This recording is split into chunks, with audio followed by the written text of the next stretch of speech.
Bismillahirrahmanirrahim. Assalamualaikum warahmatullahi wabarakatuh. Alhamdulillahi rabbil alamin wa bihi nasta'in ala umurid dunya waddin. Wassalatu wassalamu ala asyrafil anbiya'i wal mursalin wa ala alihi wa ashabihi wa man da'a bi da'watihi wa man ittaba'a sunnatahu ila yaumiddin, amma ba'du. Jamaah salat Isya yang insyaallah selalu dirahmati dan diberkahi hidupnya oleh Allah Subhanahu wa taala. Kita bersyukur kepada Allah di salah satu malam di bulan Ramadan ini masih diberikan kesempatan oleh Allah untuk menambah hasanat kita, untuk menambah bekal, untuk menambah kekayaan kita, sehingga nanti di hari akhirat kita menjadi orang yang berbekal, sehingga nanti di kehidupan kita yang kedua kita semua menjadi orang kaya insyaallah. Karena jamaah yang dirahmati Allah, kehidupan kita di dunia kalau diumpamakan oleh Rasulullah karrakib fi zilli syajarah, seperti seorang pengendara yang sedang bernaung di bawah naungan pohon. Roha summa tarakaha, dia istirahat sejenak di situ dan kemudian dia akan meninggalkan naungan pohon itu. Jadi kata Rasulullah, dunia itu ibarat ia berhenti sejenak di bawah pohon, Pak. Maka tentunya beruntung orang yang tidak terlena di bawah pohon itu. Ya, dan celakalah orang-orang yang terlena sehingga dia lupa melanjutkan perjalanannya.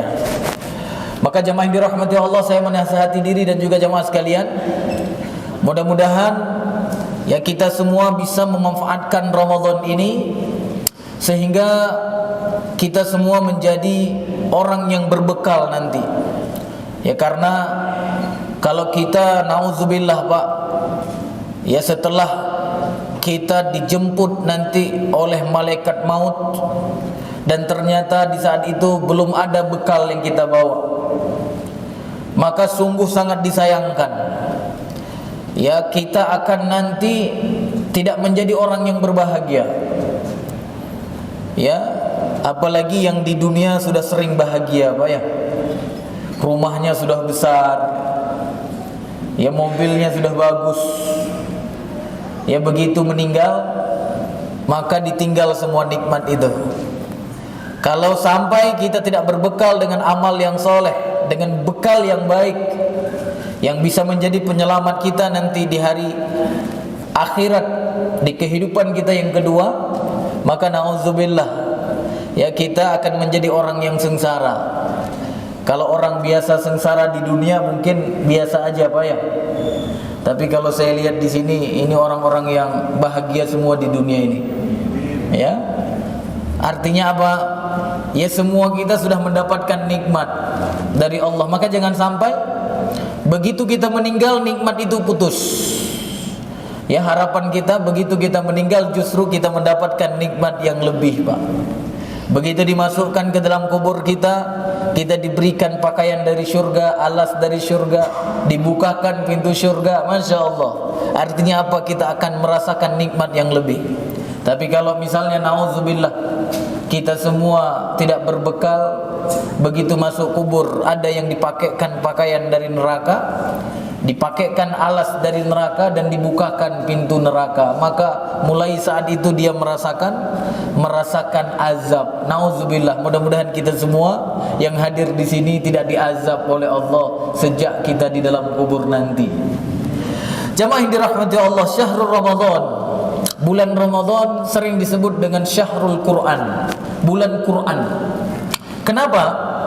Karena di antara alasannya di bulan Ramadan itu diturunkan Al-Quran oleh Allah.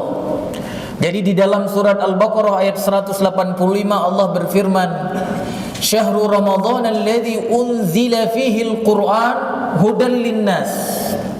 Allah katakan bulan Ramadan bulan diturunkan di dalamnya Al-Qur'an.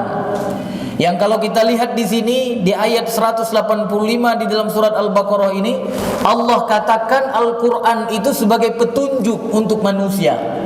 Bukan saja untuk orang yang muslim atau orang yang beriman saja, tidak.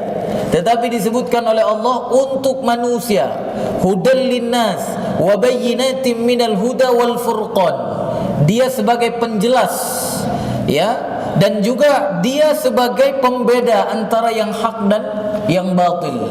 Maka kalau kita lihat ya di dalam surat yang lain, misalnya Allah katakan di dalam surat Qadar itu, inna anzalnahu fi lailatul qadr. Diturunkan Al-Qur'an itu pada malam Qadar. Maka malam Qadar itu kalau kita lihat ya pendapat-pendapat para ulama itu disebutkan ya 10 malam terakhir di bulan Ramadan. Ya, khususnya malam-malam ganjil. Kita melihat hadis Rasulullah yang begitu banyak. Ya, ada yang mengatakan malam 25. Ada yang mengatakan di hadis Rasul itu malam 27. Ada yang mengatakan 29. Ada yang mengatakan 21 dan bahkan 23. Intinya malam Qadar itu di dalam hadis disebutkan umumnya itu terjadi pada malam ganjil di 10 malam terakhir. Maka ketika Allah katakan inna anzalnahu fi lailatul qadr, sesungguhnya kami telah turunkan Al-Qur'an pada malam Qadar itu, berarti ya malam-malam ganjil di 10 terakhir itu. Cuma nanti dibahas oleh para ulama, Pak, cara penurunan Al-Qur'an dari Allah Subhanahu wa taala ya kepada Nabi kita Muhammad sallallahu alaihi wasallam dan kemudian sampai kepada kita pada hari ini ada tahapan-tahapan. Yang pertama diturunkan oleh Allah Subhanahu wa taala itu ke Lauhul Mahfuz namanya, lembaran yang terjaga. Maka kemudian baru nanti diturunkan ya dari Lauhul Mahfuz ke Sama'id Dunya. Ya, dari Lauhul Mahfuz ke langit dunia atau dikenal dengan Baitul Izzah. Jadi langit yang paling dekat dengan kita. Karena langit itu kan ada 7 lapis. Nah, langit yang terdekat dengan kita dinamakan dengan langit dunia, Sama'id Dunya. Nah, proses pertama turun Al-Quran itu dari Lauhul Mahfuz ke Sama'id Dunya itu terjadi dalam satu paket, Pak. Satu paket Al-Quran diturunkan oleh Allah. Ya, semuanya itu pada malam Qadar itu. Baru kemudian yang kedua diturunkan dari langit dunia itu ya, atau Sama'id Dunya atau Baitul Izzah tadi kepada Nabi kita Muhammad sallallahu alaihi wasallam secara berangsur-angsur sesuai dengan kebutuhan selama 23 tahun lamanya. 13 tahun di Mekah dan 10 tahun di Madinah. Nah, yang turun 23 tahun secara berangsur-angsur itu bukan hanya di bulan Ramadan saja. Ada yang turun di bulan Ramadan, ada yang turun di bulan Syawal, ada yang turun di bulan-bulan yang lain. Yang mana di sisi Allah ada 12 bulan itu, ya. Tetapi yang turun pada malam Lailatul Qadr itu adalah satu paket, yaitu dari Lauhul Mahfuz ke Sama'id Dunya. Maka jemaah yang dirahmati Allah, dipilihnya bulan Ramadan menunjukkan apa? Menunjukkan Ramadan itu istimewa di sisi Allah Subhanahu wa taala. Nah, jemaah yang dirahmati Allah, kalau kita lihat di dalam surat yang lain, Al-Qur'an itu bukan hanya sebagai petunjuk, Pak. Misalnya di dalam surat An-Nahl ayat 102 kita temukan Allah Subhanahu wa taala di situ berfirman, "Qul nazzalahu ruhul qudus min rabbika bil haqq liyuthabbital ladzina amanu wa hudaw wa busyra lil muslimin." Jadi Allah katakan kepada Nabi Muhammad di dalam surat An-Nahl ayat 102 itu, katakan wahai Muhammad kepada umatmu, sesungguhnya Ruhul Qudus. Ruhul Qudus itu malaikat Jibril. Sesungguhnya malaikat Jibril telah menurunkan Al-Qur'an kepadamu dari Tuhanmu dengan benar.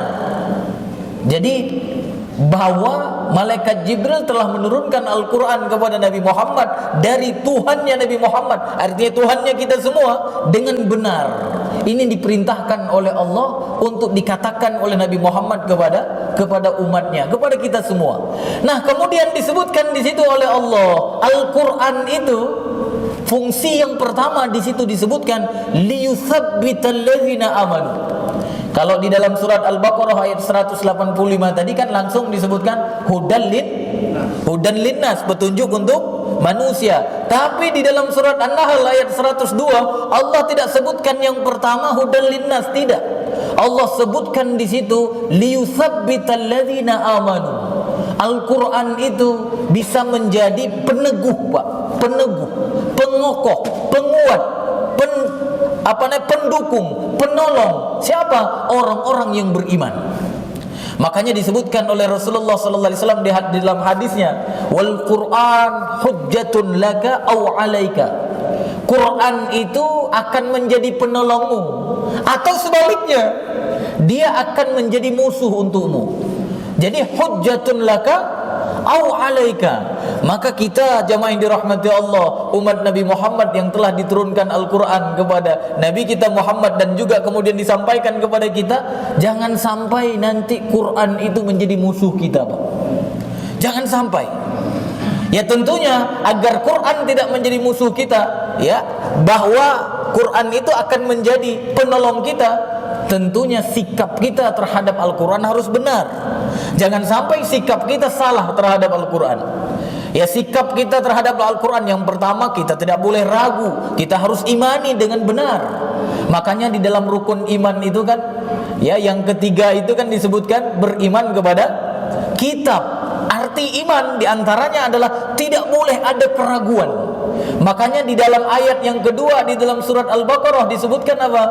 Dzalikal kitabu la raiba fihi hudal lil muttaqin. Jadi Al-Quran itu adalah kitab yang tidak ada keraguan di dalamnya. Maka sikap yang paling benar terhadap Al-Quran yang pertama itu adalah tidak boleh ada keraguan sedikit pun. Yang kedua apa? Tentunya kita baca. Setelahnya kita tadabur. Karena orang yang tidak mentadaburi Al-Quran, ancamannya apa, Pak? Akan dibekukan hatinya.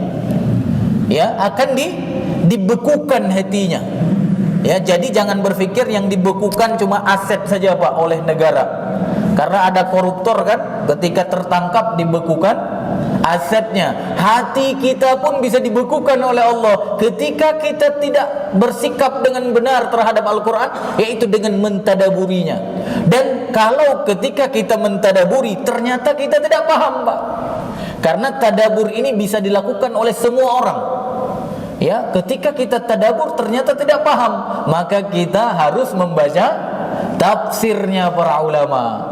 Ya, ini beda tadabur dengan tafsir. Kalau tafsir ini hanya orang-orang yang memiliki keahlian. Tidak boleh sembarangan orang menafsirkan Al-Quran. Tetapi tadabur itu bisa semuanya.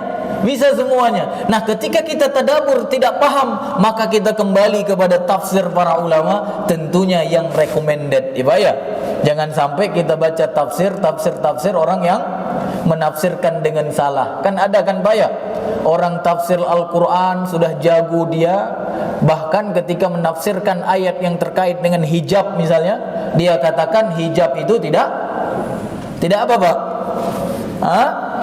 Tidak wajib misalnya, tidak wajib berkerudung bagi wanita. Nah, ini dikatakan oleh seorang ahli tafsir. Nah, berarti tafsirnya ini tidak recommended tentunya, ya. Karena apa? Akan membuat kita tambah jauh dari Al-Quran. Dan yang kemudian apa? Setelah kita tadabur, kita amalkan, Pak.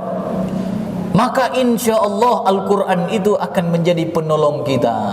Sebaliknya, kalau sikap kita tidak benar terhadap Al-Quran, maka nanti dia akan menjadi musuh kita, menuntut kita. Ya, di dunia tidak menjadi peneguh kita. Ya, makanya sering kan kita dulu ketika baca Al-Quran, Pak, di kampung, di saat belajar itu, habis baca Quran biasanya ada doa itu kan, doa khatmul Quran, Pak, ya. Ya, ada yang hafal, Pak? Semua pasti kita hafal kan? Apa itu doanya? Allahumma arhamna bil Quran, kan gitu, Pak, ya. Kita minta kepada Allah, ya Allah, rahmati kami dengan Al-Quran. Habis itu kita minta lagi apa? Waj'alhu lana imaman wa nuran wa hudan wa rahmah. Habis itu apa?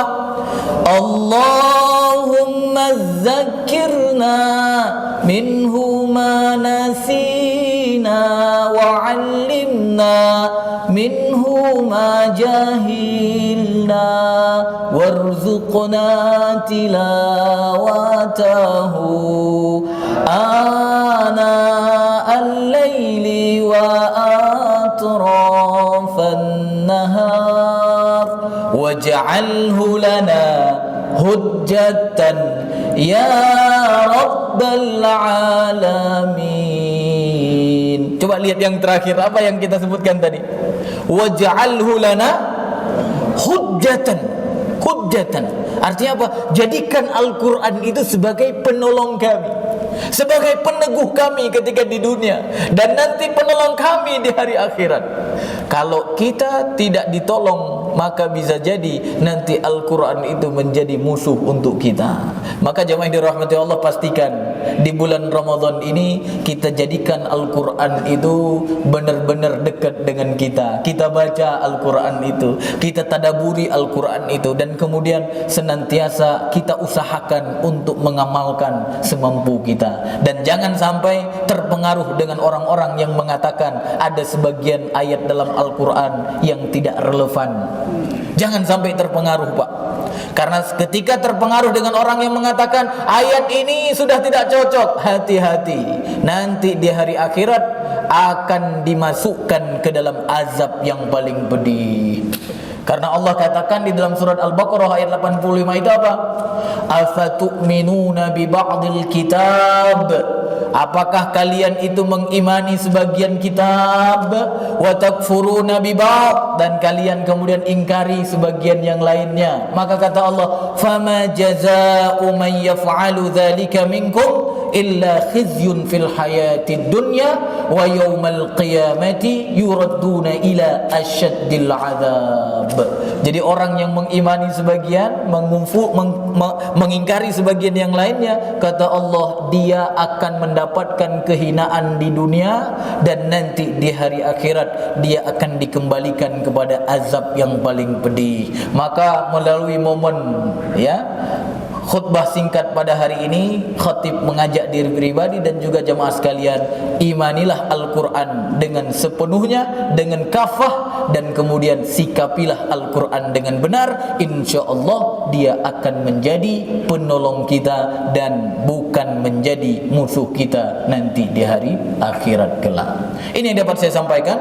Mudah-mudahan Allah Subhanahu wa taala merahmati kita semua dengan Al-Quran dan menjadikan kita ditolong oleh Al-Quran baik di dunia maupun di hari akhirat kelak. Wabillahi taufiq wal hidayah. Wassalamualaikum warahmatullahi wabarakatuh.